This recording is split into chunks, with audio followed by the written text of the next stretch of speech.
Good morning and a warm welcome to another virtual session of the U3A here in Hermanus. It's my special pleasure this morning to welcome Stephan Pretorius all the way from the UK. Stephan, as you probably know from the circular, is the Chief Technology Officer of WPP, the largest advertising company in the world. And he's intimately involved in the new technologies that we're all becoming accustomed to.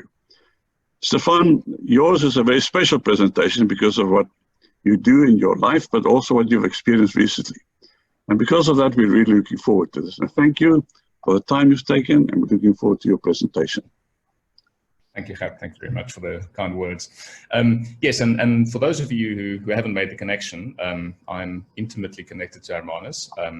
My parents, Stephan and Barbara, live in Hermanus, and I think are on the call. It's always special to present to your parents. And I still have a house in Hermanus in Kwaaiwater and spend as much time there as I can with my family.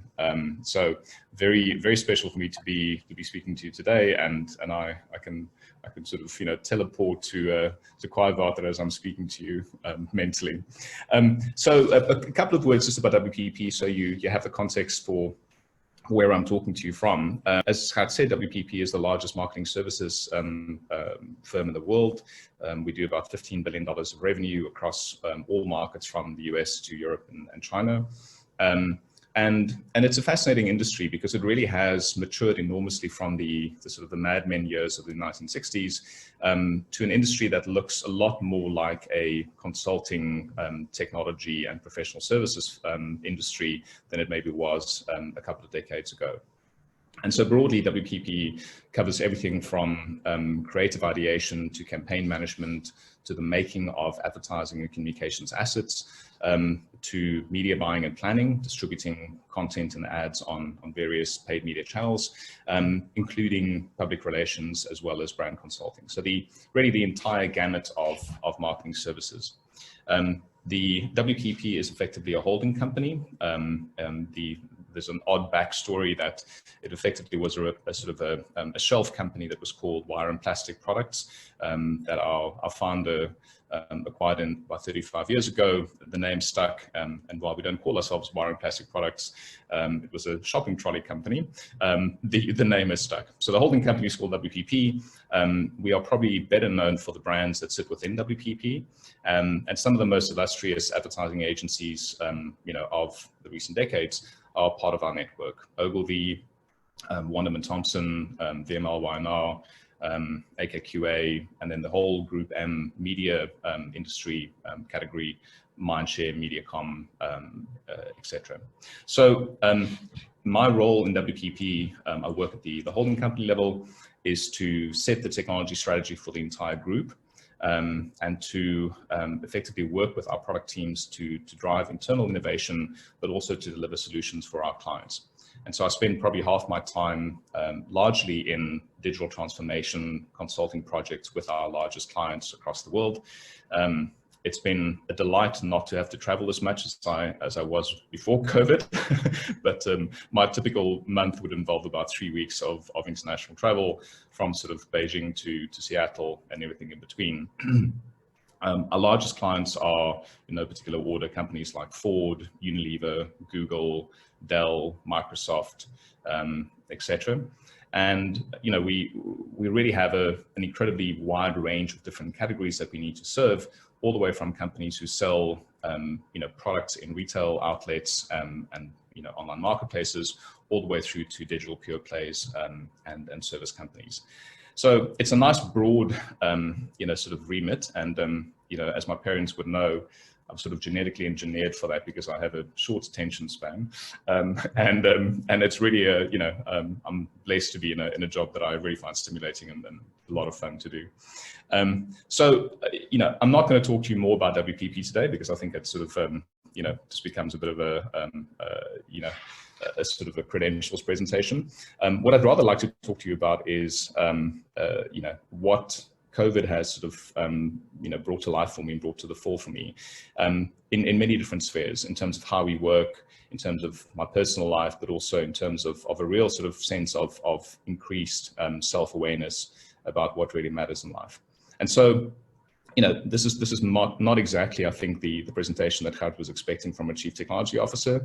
But then again, I'm a chief technology officer in a creative industry, so be careful of what you wish for, Gert. So I think the first thing that I'd like to start with is this observation, which is really around creative destruction.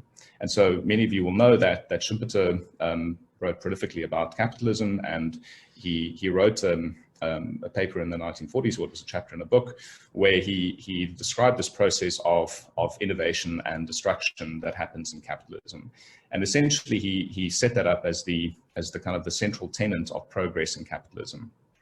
And so and I think, in the sort of 60 years since he wrote those words, it's very much proven to be a sort of a driving force in industry.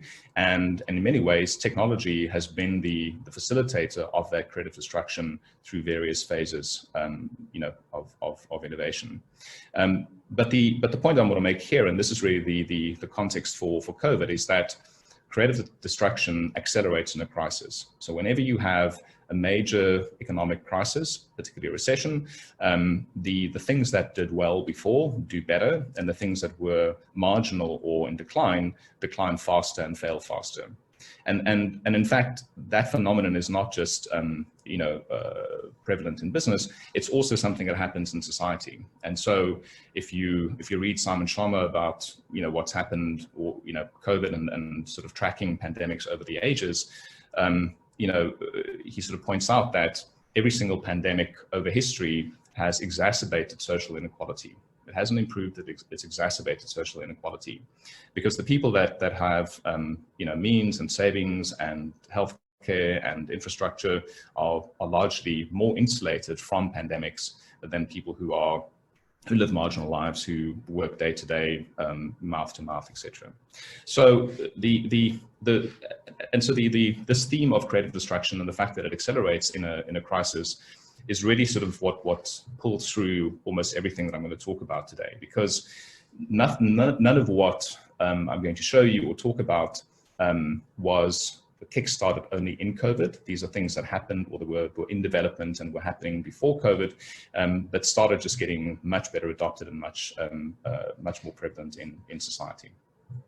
So the first thing I would say, and this is sort of a slightly more positive point, is that I do believe that of the power of creative innovation, and the fact that as a society, even though this has had a major impact on economies right around the world and on societies, I do believe that creative innovators will rise above the virus. And what's absolutely fascinating is that if you look at the amount of research that's being shared and published globally around COVID, it is radically more than what happened during previous pandemics, even as recently as SARS and H1N1. So if you look at the graph on the top left of the screen there, you can see that nearly 3,000 scientific papers were published and shared within the first 3 months of the outbreak, compared to less than 100 back in the days with SARS. And to some degree, that is a function of the openness of academic research that is sort of increased in recent years. Most of these papers are published on arXiv even before they become arXiv as an online academic publishing platform, even before they become peer reviewed, simply to get the research out there and for people to test it and to respond to it. So what's quite interesting there is that this fairly slow model of very careful peer review, journal publishing, finding a slot in a medical journal or in a scientific journal, then for that journal to be extremely expensive in terms of subscriptions and only available to a few people. In a way, COVID has kind of broken a lot of that kind of sort of inertia and that kind of friction in the ecosystem. And what it's meant is that even within bottom left, there's a screenshot from our WPP data catalog. This is a data catalog we maintain across the entire business of all our data sets. We have, for instance, access to a corpus of 29,000 scholarly articles about COVID. And this is COVID going all the way back to its previous strands as well. And so if you want to do things like natural language processing or feature extraction or any kind of analytics on large corpuses of data, it is readily available to anyone who's a data scientist and can work with this. And what that's helped us to do in our industry is to build very interesting kind of predictive models for clients about the rate of risk, readiness, and recovery in particular markets and geographies, to enable them to understand, when to start promoting products again, where to supply, stock, what to do with staffing and support levels, in their companies. And again, this is something that you can only do if you have access to an enormous amount of data that can then be applied to these kind of data science models. So that's sort of a positive point about, or an optimistic point, I guess, about creative innovation and the availability of data. But the other point, which I think has been really interesting in terms of the future of work, is this whole idea of distributed collaboration. And so, there's been lots of talk about what is the new normal. For me, the new normal is that you can get access to any expert internationally at any moment of the day, whenever you want to. But the flip side of that is that everyone who contributes needs to add value. And so this idea of people disappearing in organizations or sitting in meetings all day and not making a contribution, or people who sort of, take credit for other people's work, or, hide behind other people, make excuses, all those kinds of negative corporate phenomenon or behaviors, get broken down and exposed when people have to contribute individually as blocks on the screen. And so, for me, it's a positive thing, because it means that all the imposters are found out. It's also a positive thing because it means that all the people, that have something really valuable to say, can have a voice and, can be heard. But it's also, I think, for many people been a very uncertain period and a very threatening period, because it's meant that they've had to push themselves a lot more, and really kind of be true to what their skill set is. So, I think it's an interesting phenomenon, but it's certainly not an easy one.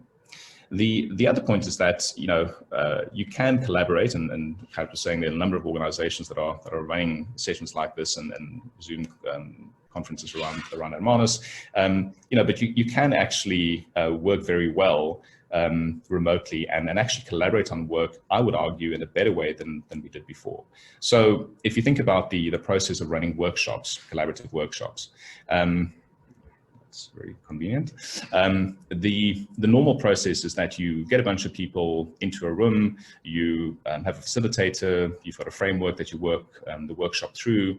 People stand around boards and walls and put sticky notes on 2x2s, and you sort of collaborate in that way, in a very analog, very kind of in-person way. And it's not that we never got anything from those processes. They worked, but it very much relied on people being extremely focused in the moment, willing to contribute, high energy, and it also meant that you very much limited to the information that was in your head in the moment during that workshop. So, very little access to external information or the ability to curate content that you put into the workshop.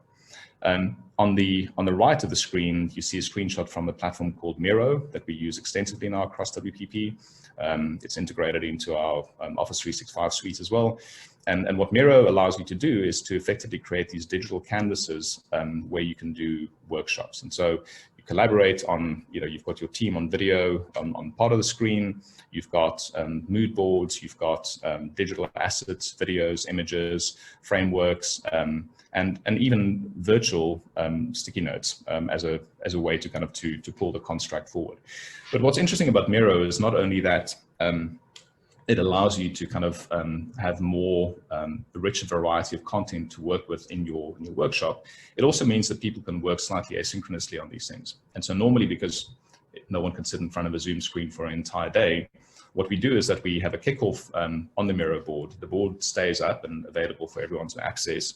And overnight or over 2 or 3 days, people contribute new ideas or thoughts that have occurred to them as the workshop is percolated. We then come back to it and present or share some of the ideas that people have moved on forward, and then pick up the workshop again. So it becomes a far more iterative, ongoing process, as opposed to something that just has to happen in one moment in a room. And we've done large consulting projects for clients. This is not just an internal thing.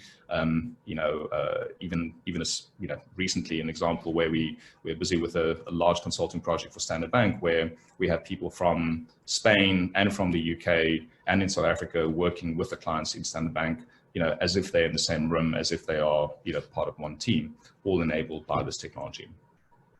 But it's also important that, besides obviously doing serious work, you need to kind of stay in touch with your colleagues. And so this is a video of my team singing happy birthday to the poor fellow in the middle of the screen. It's funny because it is impossible to sync.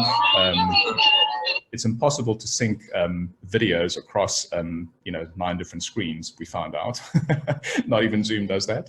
And so when you try to sing together for someone, it's completely unsynchronized and becomes complete chaos. But as you can see from that film, people did have a lot of fun, and actually the sort of the human touch and the human connection did actually come through.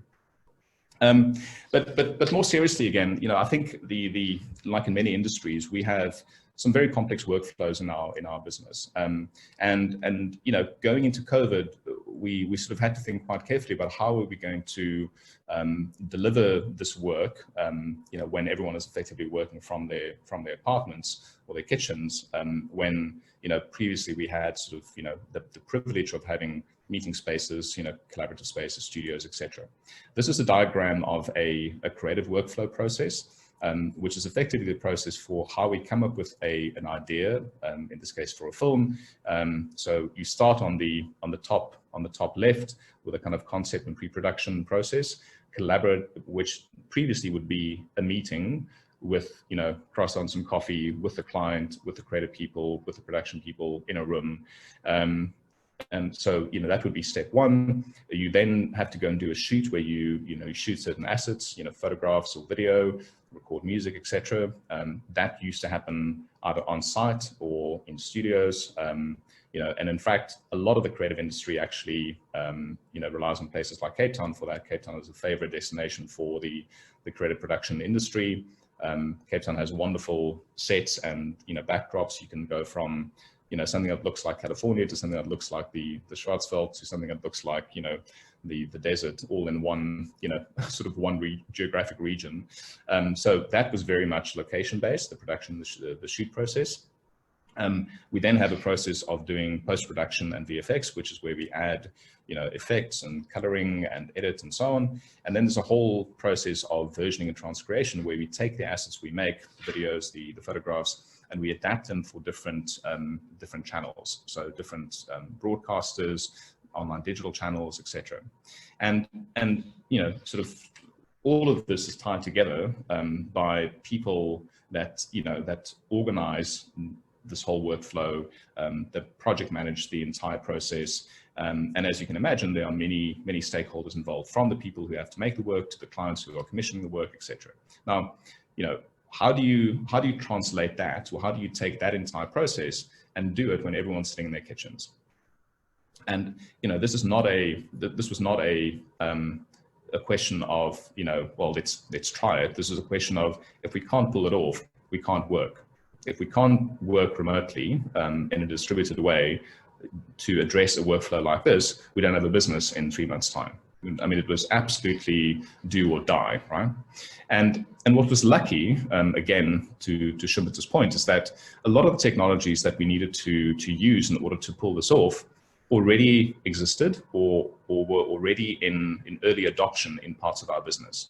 So the workflow component, we adopted a workflow process management online tool called Skills Workflow to allow us to connect this entire workflow and to help people move through the different steps. We use the Miro board technology extensively to do the concepting and some of the briefing work up front. And then we adopted a wonderful new technology called Frame.io, which is what I'm showing you here on this screen, which allows you to effectively deconstruct the entire production team structure and process. So what Frame.io allows us to do is to send a cameraman or to hire a cameraman that happens to live in Cape Town, for instance, at the moment. We brief him on taking a shot of a certain scene or a certain set. The footage that is taken on the camera is uploaded via 4G network to the cloud and is instantly available to everyone sitting around the world to be able to see what he's just shot. And the entire film is then marked up by the stakeholders with commentary about angles, lighting, they like this, they don't like that, whatever the case might be, to enable the camera person to then go back and shoot additional footage immediately. Now, this is not the high-res version that then gets eventually produced, but what gets shared through the cloud is a slightly reduced resolution version that is used for the production process, for the shoot process. Once that is then done, the higher definition version is uploaded to the cloud as well, and the production and post-production people are then able to fine-tune it and work further with it. But what this has really done, and I mean, this is sort of quite a profound shift in how we're going to work going forward. This is not just a COVID response. This is something that is now different forever. Is the fact that if a client sitting in London wants to have an ad shot in Cape Town, previously the client, the assistant, the creative director from the agency, the copywriter from the agency, and mostly the account manager as well, would all get on a plane, fly to Cape Town, be there for the shoot, have a jolly, come back to London, and the process would sort of get finished. But effectively, that's not done. That's not going to happen anymore, because what COVID has forced us to do is to show that you can brief in London, art direct in Warsaw, copyright in New York, shoot in Cape Town, and it all comes together in one online platform that actually gets fantastic results. We've made some of our best creative work under COVID. And in fact, I'll show you a film at the end of this presentation that was made exactly in this way. So work goes on, thankfully, and it's been, sort of a big part of my job. So thankfully that worked out. But I think the thing that's really been a big theme in our company, but also for many of our people personally, is the whole psychological impact of isolation. And yes, of course, many people have their families that they're living with. People are going out more now than they used to. But in the early days of COVID, the isolation was a very, very big factor, particularly for people who live alone. And we have many young people in WPP who do live by themselves, who are single, and for many of them this was very hard. And so I think what's been interesting for me is to see how people have responded to the isolation. And for me, there are a number of themes, right? So the first theme is this idea of sort of almost obsessive fitness focus. Incidentally, I myself lost 10 kilograms during COVID from eating better, sleeping better, exercising more. I wasn't quite as obsessive as going to online spin classes, but many people became incredibly rigorous about their fitness regimes. And again, interesting point about that is that they turn to digital technologies to enable that to work. Of course, many people had to be inside. You couldn't go to the gym. You couldn't even go walking on the beach. So a lot of this happened in people's living rooms. And, there was an absolute flurry of new digital services for fitness that people could subscribe to. And so as crazy as it sounds, many people started paying personal trainers or paying to participate in classes that they could only access via their phones or their iPads. And again, this is something which I don't believe is a short-term, shock response. It's been 6 months now, people are continuing to do it and they will continue to do it. And it's in many ways transformed the fitness industry. Personal trainers who used to be able to go around to people's homes and charge them £50 an hour or more in some cases, have now pivoted to become almost online fitness celebrities, where they are asking people £2 a session, but they've got 500 people, in each of the sessions. So it's changed the structure of the industry entirely, as well as the way that people are willing to engage with, with the experience.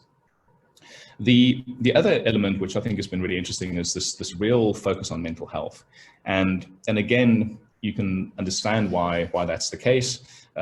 Isolation makes people, really kind of focus on themselves, and I think a lot of people struggled with, with the loneliness. They struggled, to adjust to different routines. They struggled with staring at a screen all day, as we were talking about earlier. And so again, there's been a massive uptake of existing online yoga, meditation,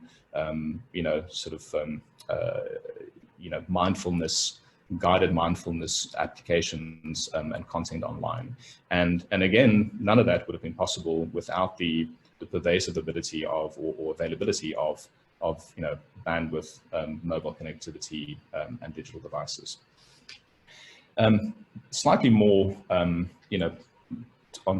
topic though, what's been absolutely fascinating is the shift in healthcare provision, and again, almost universally, healthcare providers and healthcare systems in the world who were beginning to toy with the ideas of remote, remote sort of assessment and remote, medical advice, have now almost conclusively shifted to that model. The NHS here in the UK, 70% of all current health assessments are done online, which you would not have imagined a year ago, even though the technology was available for that. And if you think about the process of going to see a doctor, the way we did it a year ago, where you have to call the doctor, make an appointment, go sit in the waiting room with a bunch of other sick people that could infect you, or you infect them, getting a preliminary assessment, then getting referred to a specialist that you have to see 2 weeks later, where in between your condition is exacerbating, you then go to the specialist, again, sit in the waiting room, infecting other people, and vice versa. It's sort of positively Victorian, right? We have the ability for doctors to see people one-on-one without them having to go out of their homes, and to do an enormous amount of preliminary screening and triaging before, for people who have that need. And so again, this is something which I hope will actually shift, and I predict will shift permanently. The example I'm showing here is a very interesting diagnostic application called ResApp. It's an Australian business that's funded by the Bill and Melinda Gates Foundation. And again, they've been working on this for 10 years, ever since mobile phone technology and mobile phone microphones became kind of high quality. But the essence behind the ResApp technology is essentially to diagnose the what kind of illness someone has based on the sound of their cough. So you cough into your phone, and the app at clinical level will be able to tell you what kind of infection it is. If it is a simple cold, whether it's bronchial, whether it's pneumonia, etc. It can't detect COVID because COVID is far more complex, and it's not purely a respiratory kind of symptom type disease. But it's something which has taken up it has had an enormous take up by health organizations around the world, because of the fact that respiratory infection is a comorbidity for COVID infection. So it's become very popular, and we in fact embedded the ResApp technology in a national health application for the Mexican government in order for them to decide in which parts of the country to deploy medical volunteers or medical practitioners to help people who are suffering from COVID. And then lastly, the sort of point about remote diagnosis obviously also goes into ongoing clinical tracking and measurement. And I think this is something which, particularly in conditions like diabetes, has been necessary for a while, but frankly has as an application in many other kind of disease states, whether it's ongoing lung diseases, anything that's chronic, where there's a value to being able to track exacerbation or improvement over time. And again, what these kind of technologies are, it's sort of a combination of wearable technologies, whether they're fitness trackers or things that do retinal scans, or things that do that allow you to kind of to do your own prick tests on blood samples. And all these technologies really have in common in terms of what they're trying to solve, is that they're trying to fill the gap between in-person medical assessments. So if you see a doctor today and you only see a doctor again in 3 months' time, the doctor has no longitudinal view of what's going on in your physiology, and has no ability to actually intervene unless you call them. And so in order to kind of to track and to respond better to sort of longitudinal trends, I think these technologies will become, again, far more prevalent, far more common, and far more standard in society. And then, quite low tech. In fact, this is in fact a real picture and photograph of the COVID antibody test that the UK government started sending out early in during the lockdown period. We got this in April when we suspected that my wife and I and our daughter had COVID. This arrived in the mail. It was dropped through our mailbox, but so the kind of the actual distribution process was very analog. The testing process was effectively a self-managed finger prick test. But what was interesting is that the part of the instructions was a Zoom call with a doctor who sort of wanted to see how we administered the test, but also interpret the results in order to check that this happened. Now, again, we spoke to the doctor who did this. She was doing sort of more than 100 of these a day at the time that she spoke to us. Not something that could have been done physically if you were driving around London trying to administer these in person. Right. So, lots of interesting trends around, how technologies help people deal with the isolation and impacts on longer term changes. But I think the other thing, and this is where the talk becomes more philosophical than technical, is the sort of overwhelming sense that I think many people, the sort of sense of awareness, or this awareness that many people came to, of their role in society and in the world.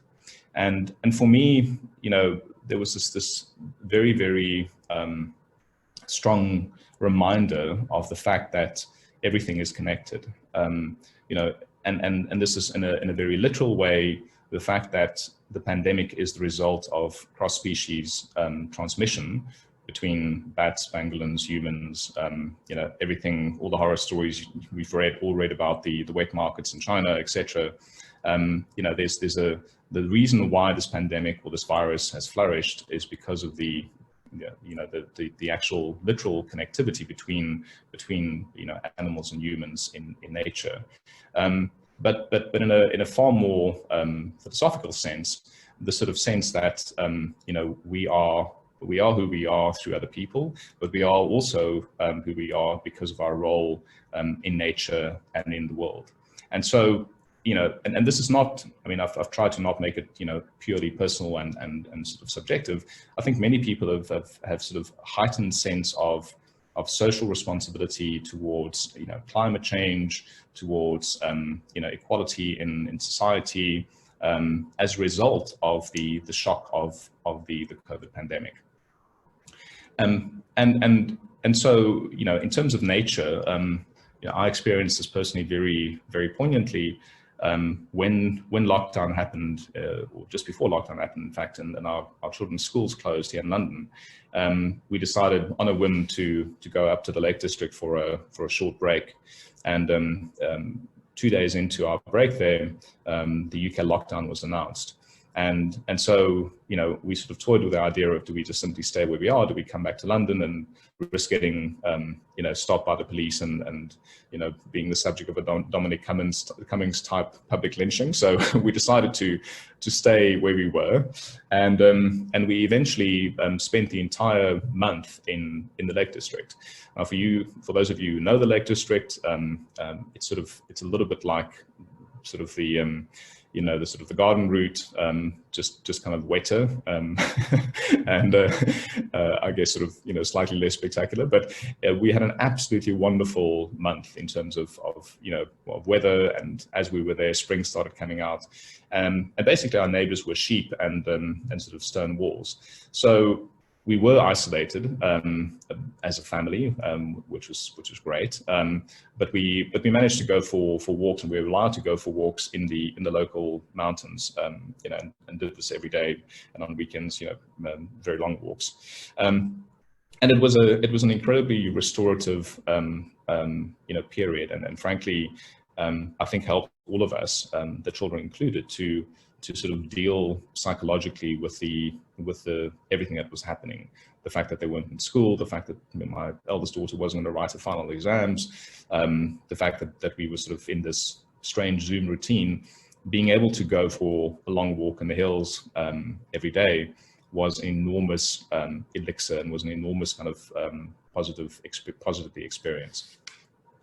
But besides nature, I think, for me, the thing that is the most profound and the most lasting is the sense that we are intrinsically linked to other people and connected to other people.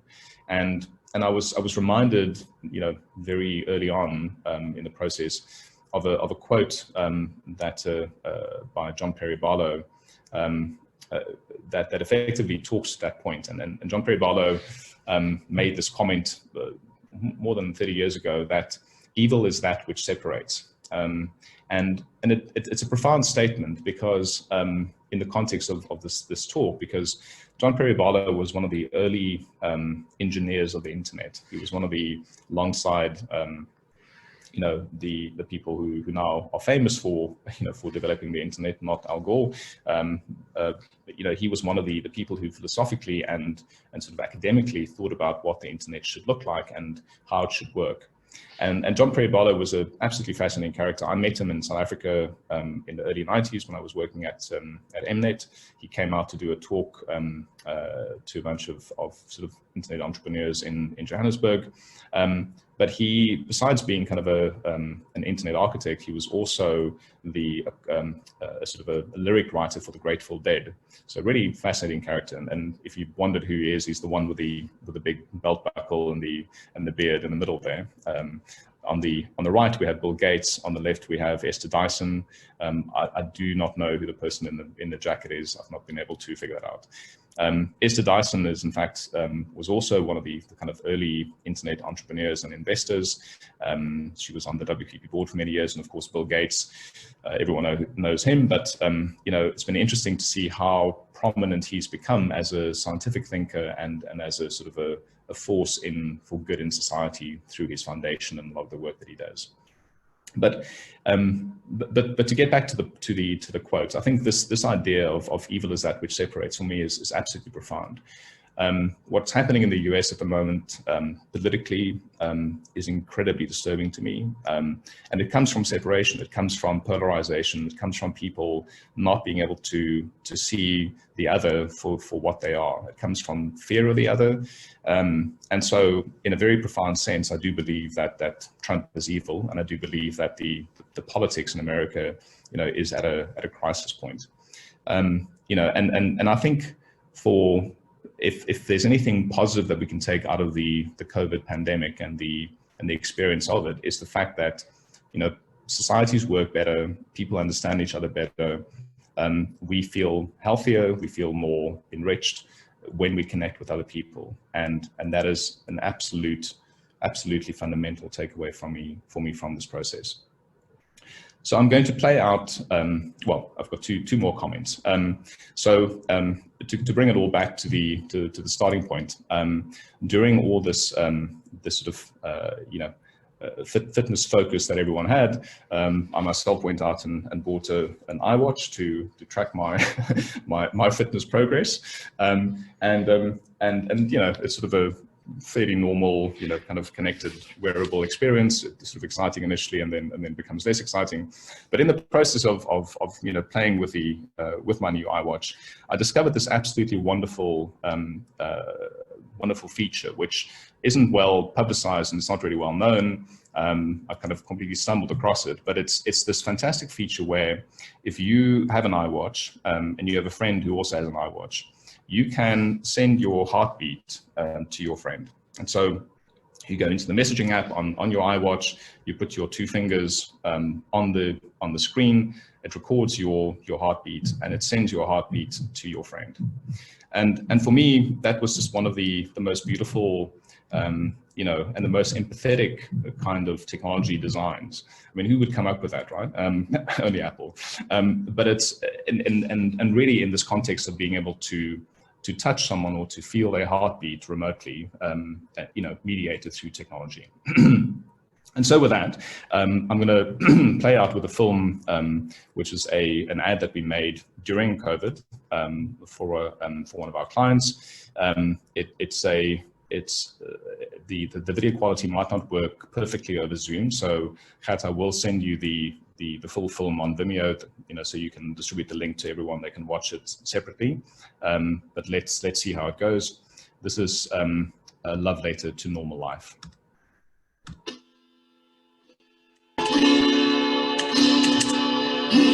Come with me, my love,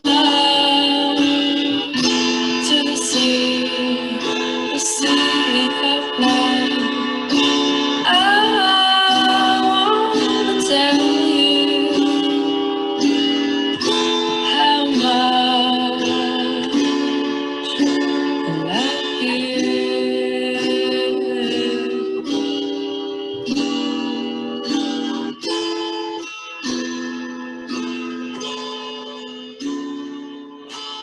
Do you remember when we met? That day I knew you were my head. I want to tell you how much I love you.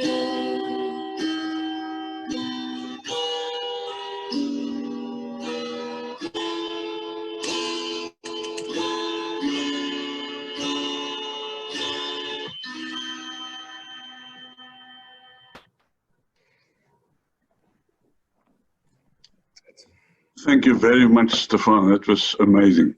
And thank you for integrating this high-tech technology world in which you live with your personal experiences and making it very relevant to all of us.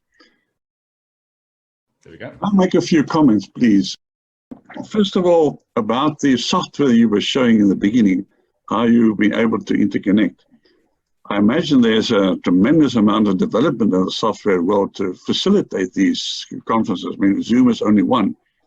Although I'm a little surprised myself, now that I'm getting used to Zoom, how little development there really is in making it easier and slightly better. But still, I mean, it's a wonderful platform. It's so easy to use, easy to access. But there must be fascinating developments in this world. Yeah, it has been, and at WPP we don't use Zoom. We use Microsoft Teams, which is the sort of embedded video conferencing and collaboration platform that's part of Office 365, the Microsoft suite. And I mean, what's been absolutely fascinating to see is that even so we had Teams before COVID happened. Across the world, we've got about 105,000 people in WPP. We had normally about 12 to 15,000 people using Teams on an average month, because people were working more in person, etc. We went from that to 100,000 people using Teams every day for more than 4 hours within 2 weeks. Right? So the implication of that, I mean, just think about it from a bandwidth perspective. So firstly, luckily everyone was working at home, so we kind of crowdsourced our network.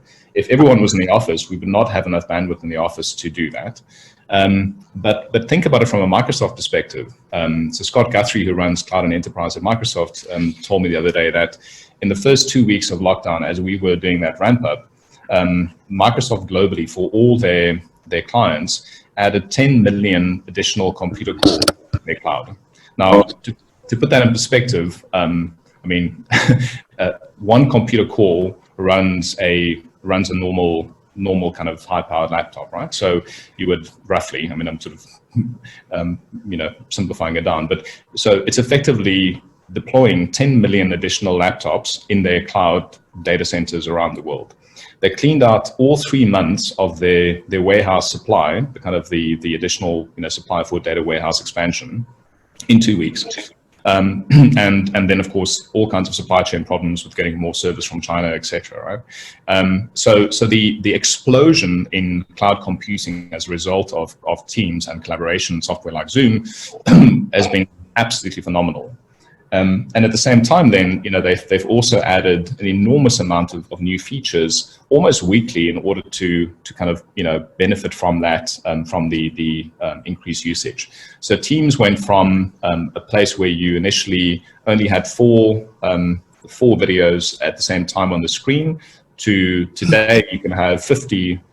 So 7x7, grid on your screen of different videos. They brought out background, the ability to change your backgrounds or virtual backgrounds like you're using that, or blurring your background. I mean, all these things kind of happened literally within about 2 or 3 months as the usage exploded.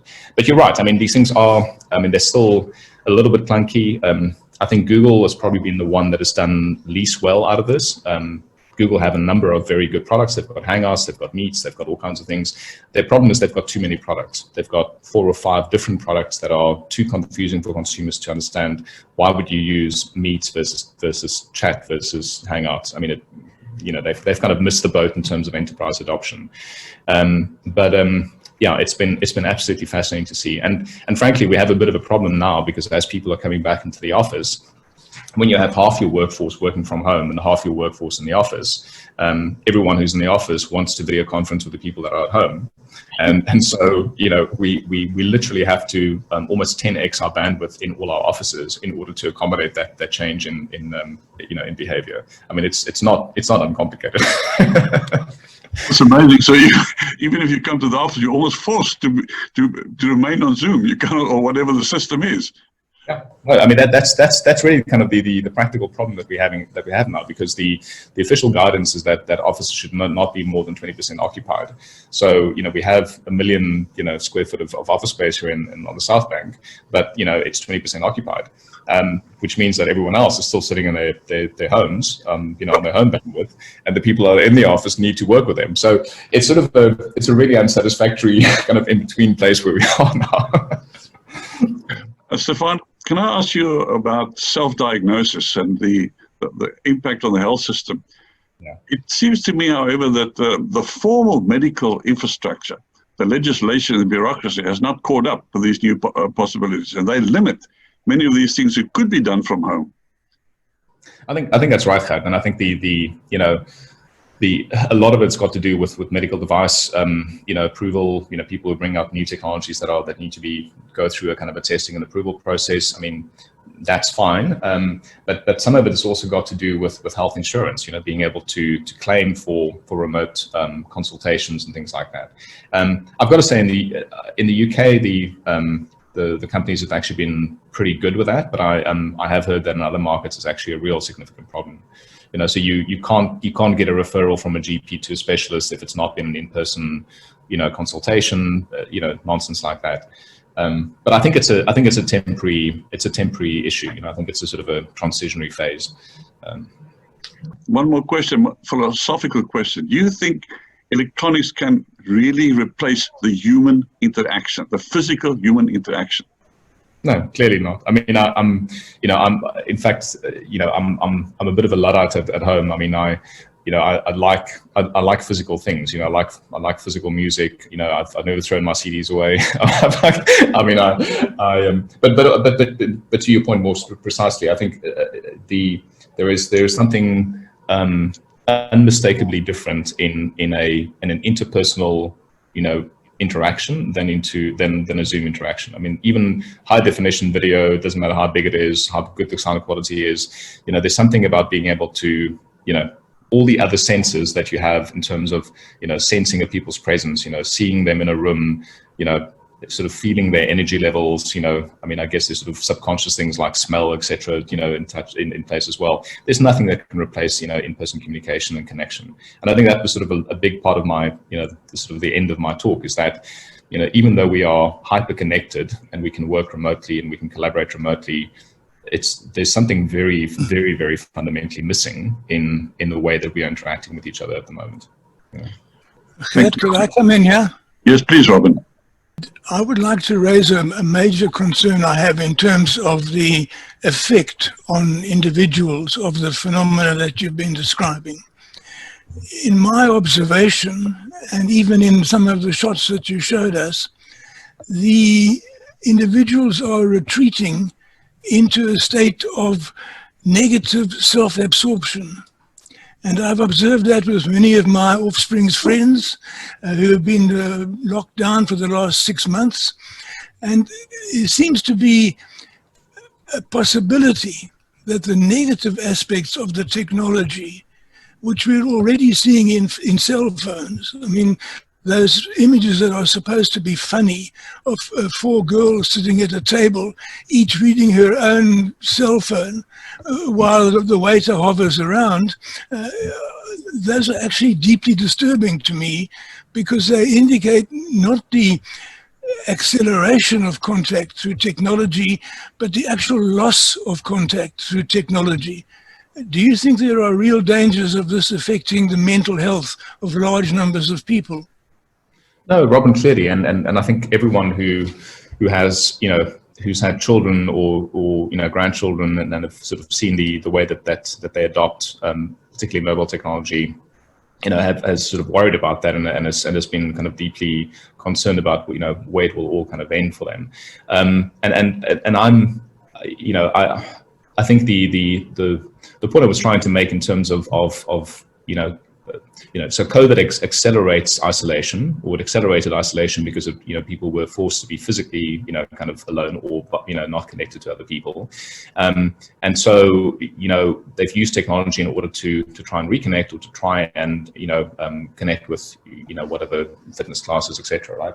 But your point is extremely valid, which is that, if that then, sort of, extrapolates into a sort of I guess a more normal existence where people can move around, you have this sort of sense of we are together alone, right, or we are alone together, which is profoundly disturbing. And frankly, there are many people that write eloquently and speak very eloquently about this. There's a wonderful kind of internet philosopher called Yaron Lanier. Yaron Lanier is the guy who invented or coined the term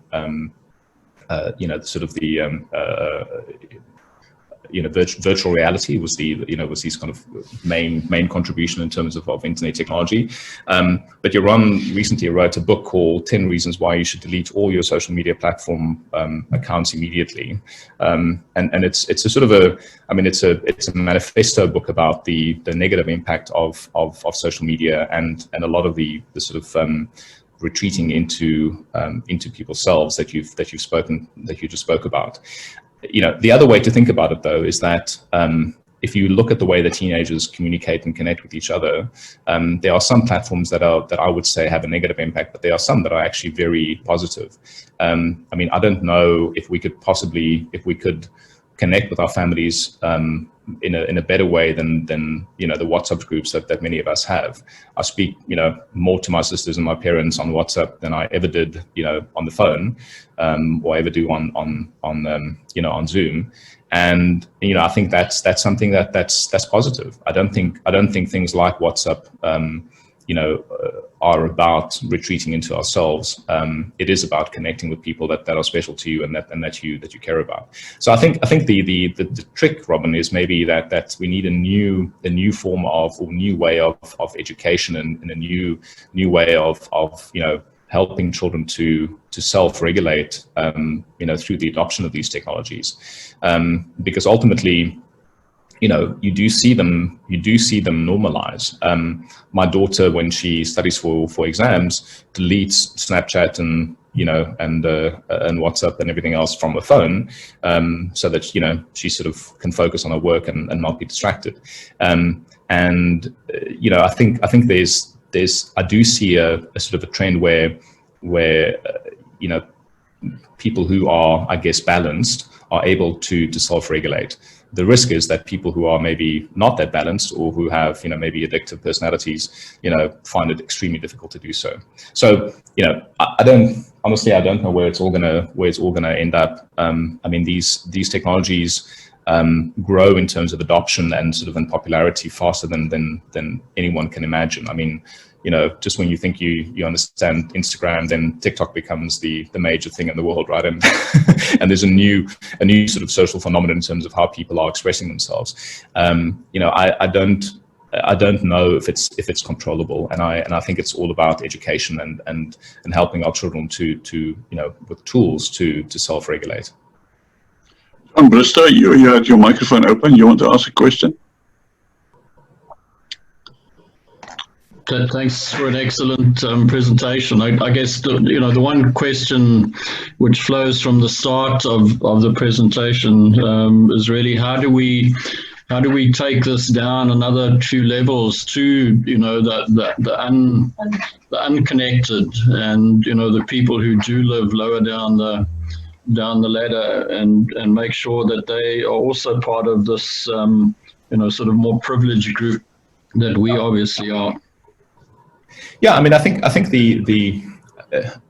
look, I mean, I don't think they're going to be, many parts of the world that don't have mobile connectivity, and where affordable mobile phones are not available, to virtually everyone in the society. I mean, there are, someone was telling me the other day that in Bangladesh, for instance, the average mobile wallet in terms of what people are able to spend on connectivity is $2 a month.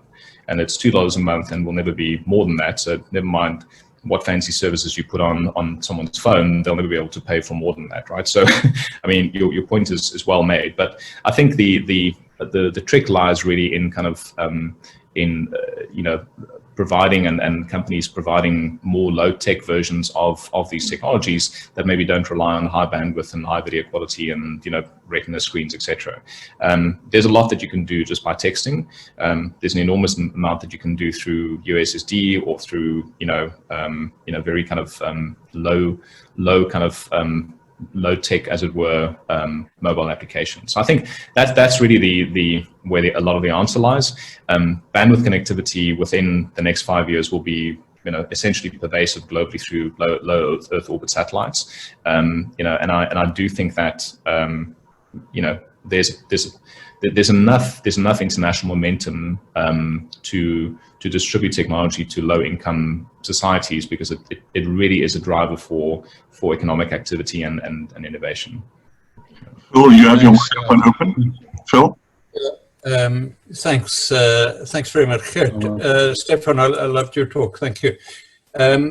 Just a comment and a question, really.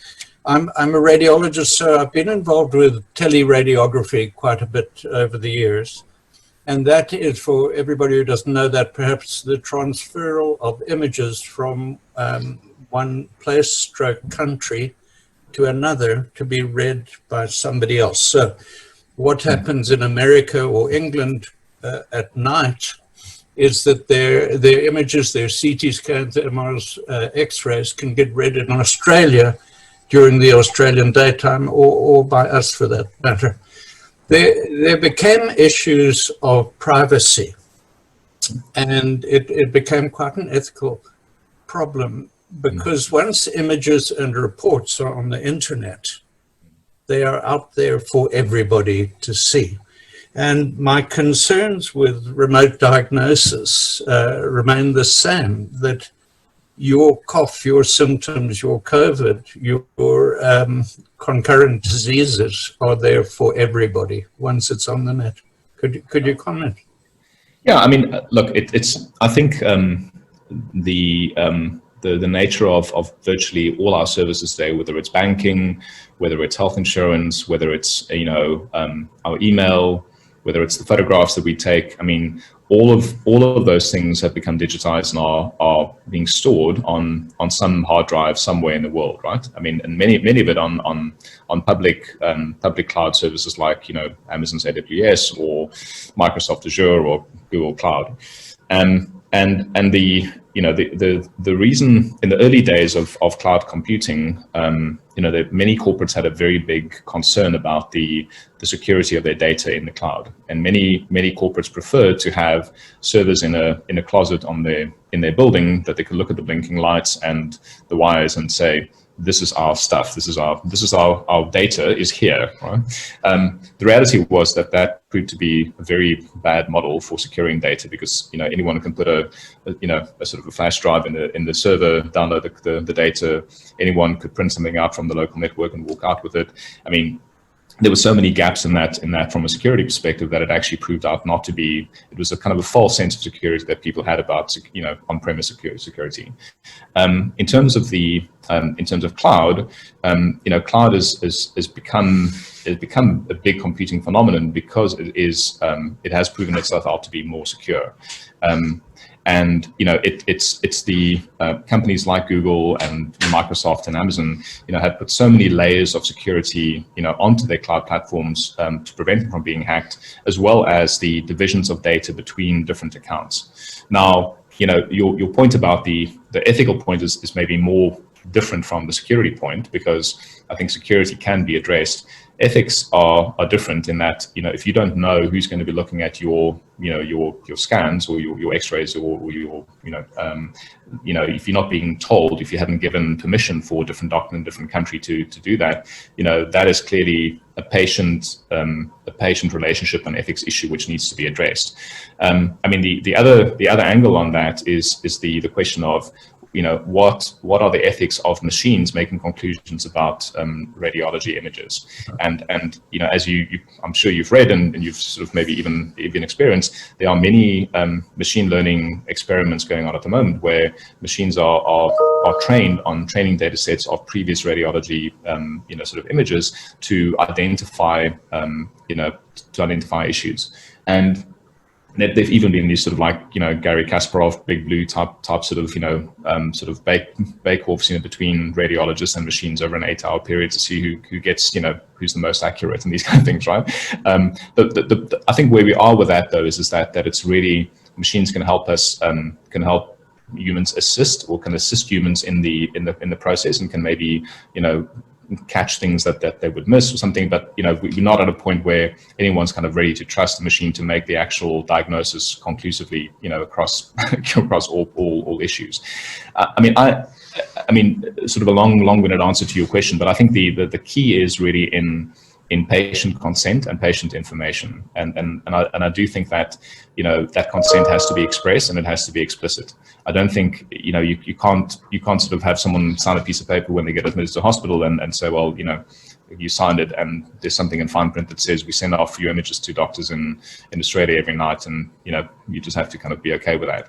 So I think that's really where it comes down to. If I was told that someone who's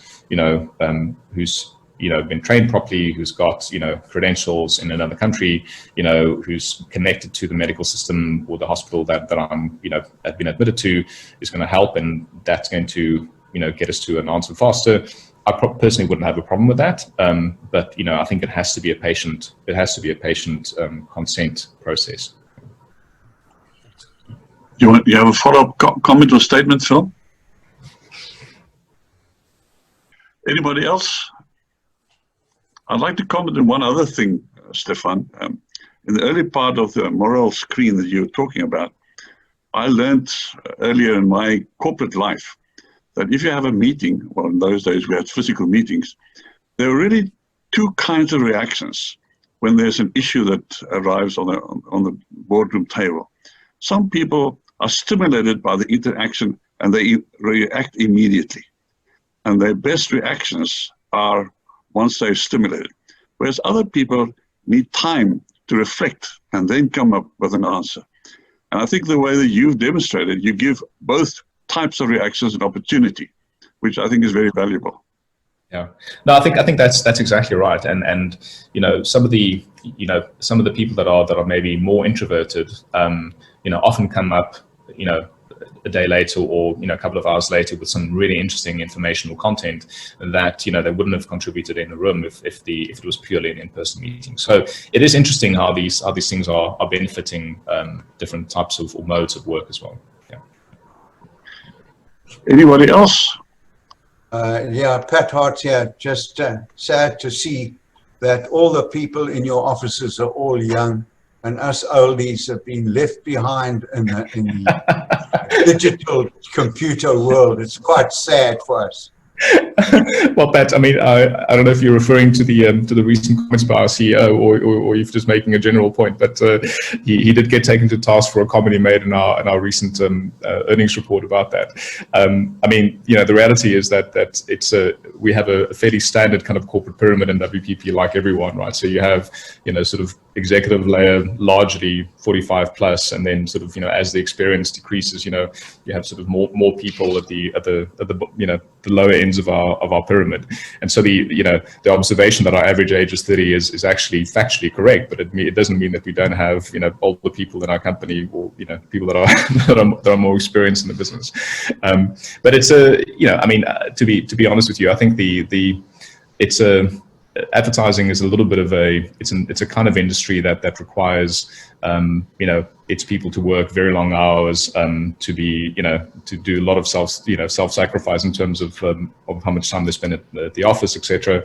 And you know, we do have, I think, a bit of an issue to address, that you know, people who are maybe in the latter parts of their careers, you know, choose to rather go and work in something else as opposed to work in agency. So it's a valid point to address for us as an industry, but it's certainly not a reflection of you know, the way we value people. I mean, otherwise, you know, look at myself, I wouldn't be here, right? Thank you.